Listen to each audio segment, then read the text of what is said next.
you talk about the surreal stuff.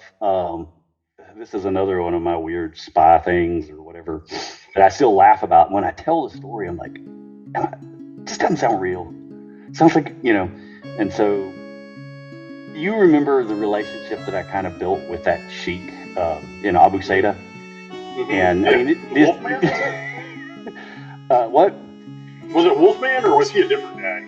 No, a different guy. This was, God, what was his name? Sheikh Hassani. Sheikh Hassani. Oh, this yeah. dude is dirty. I mean, this guy's like a mafia. And so he's running Abu Sayda, which is this Shia enclave, mm-hmm. right? And so he's got his own police force. He's like a mafioso. Like, he is. Mm-hmm. And he's got sons that are missing eyes. And I mean, all these guys, they would slit my throat in a heartbeat. But at the time, they were like, let's use these dudes to battle Al Qaeda, because they were literally, they had little Abu Sayda. They were surrounded. They were the only Shia enclave. And so I kept showing up, and Sheikh Hassani liked ginger ale. I utilized a lot of the defact, but he liked ginger ale, and so every time I showed up, I always brought him some food. And it got to the point where every time I showed up, he would have us for dinner, and he invited us to dinner several times.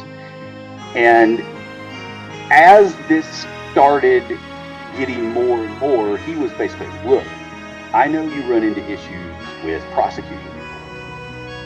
If you run into that issue, I have a police force. It is legal for you to turn the guys over. And I'm like, okay, Sheikh Hassani, And this got going to where I was going weekly to meet with Sheikh Hassani, and I was giving them some weapons. I was giving them, different things.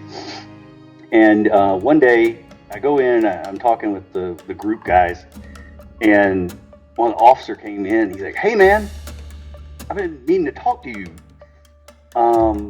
I'm getting word from some informants that you need to watch your ass. And I was like, what's happening? He said, well, the Iranians are not happy that you guys are making these relationships with Sheikh Hassani. And they were like, Sheikh Hassani is really important to Iran's plans. And so I'm like, Iran cares about me bringing Sheikh Hassani ginger ales? Like, and he was like, yeah, man. He's like, I would be careful. And he said, let me go get the reports. But apparently Iran has sent an agent to keep an eye on what you're doing in Abu Sayda. I'm like, yeah, whatever, And so he comes, and this is why I stopped wearing my name tape. And so he gives me this dir, and it's literally, hey, there's an agent named Abu Blue Eyes. I know, I can't make this shit up. Abu Blue Eyes is there to keep an eye on what the United States Army is doing in Abu Sayda. And so I come out, I go to Sheikh Hassani's, and we have dinner again, and I come out, and there's this police officer who was like going around to every one of the Joes and talking to the Joes and starting to try to get, So I'm sitting there, and one of my guys, who was it? I think it was maybe Lynch, was like, hey man, there is this guy who's wearing like a private, he looks like he's like older. He looks, but he's wearing like a private police. And he was asking some questions like what routes we take, like just, he's like, it didn't make sense. So I'm like, okay, all right, well, we got to go. And kind of saying my goodbyes. And this guy comes up, and I turn around, and there's this dude standing in front of me with blue eyes. I'm talking like the bluest eyes you've ever seen. And he looks at my name tape and he goes, Kinser, you are the one that speaks Arabic, no?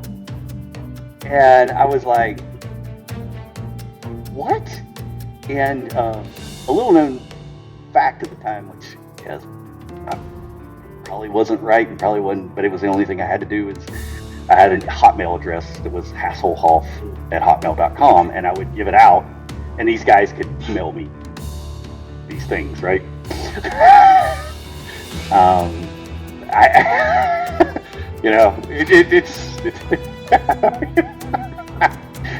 I had this Hotmail. I'm giving out my I'm done. I got no more. So Sheikh Hassani has Hasselhoff@hotmail.com, and he would email. That's how he would invite me to dinner. And so this guy's kind of talked to me. He's like, "Hey, I really want to talk to you too, and I have some ideas." And man, this cat sent me an email inviting me to dinner. I don't remember what he called his name, but I know for a fact it was that odd with blue eyes. And yeah, man, that was pretty weird. And that guy, and nothing. That was the end, the beginning of the end for our relationship. It's I would say that it just Sheikh Hassani stopped.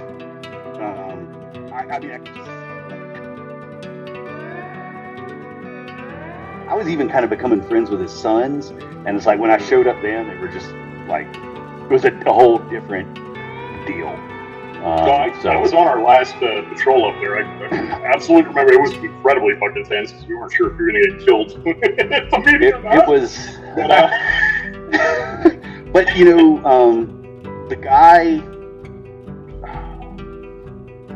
the guy that hit us, the IED that messed up Randolph's face.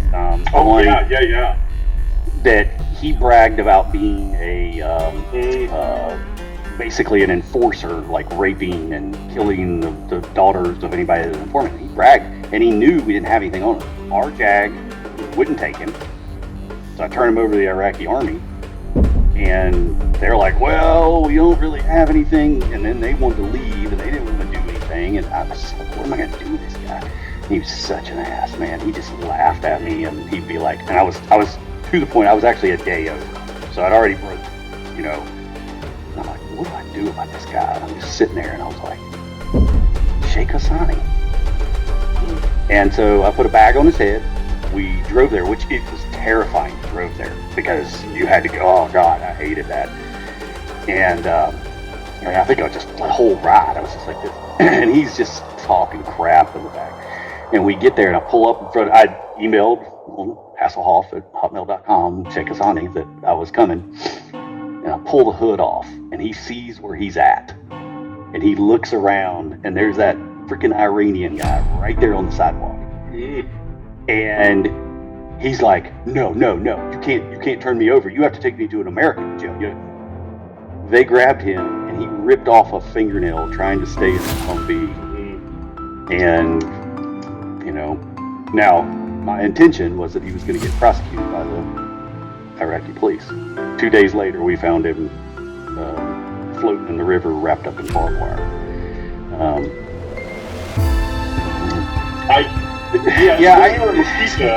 I remember him. He was detained, and about 4 or 5. Because again, knowing a little bit of Arabic, I made a lot of friends with the Iraqi army. And they kept coming up over and over asking me to execute him. And I kept telling them I can't legally do that. I know. He wounded Randolph. You were with me. You got blew up. It was like, fuck, man, if I could, he would have a bullet in his head right now. But I legally cannot. So I'm very happy to hear that he... It was frustrating because we had that guy dead to right. Like, we had him, and the JAG was just like, well, you can't prove this. You can't do it. And so, He killed the chief of police's daughter. Yes. Mm-hmm. Yeah. I wanted to get him to go, and I'm like, I've got this guy recorded admitting everything. Yeah. No, it's not admissible. And so,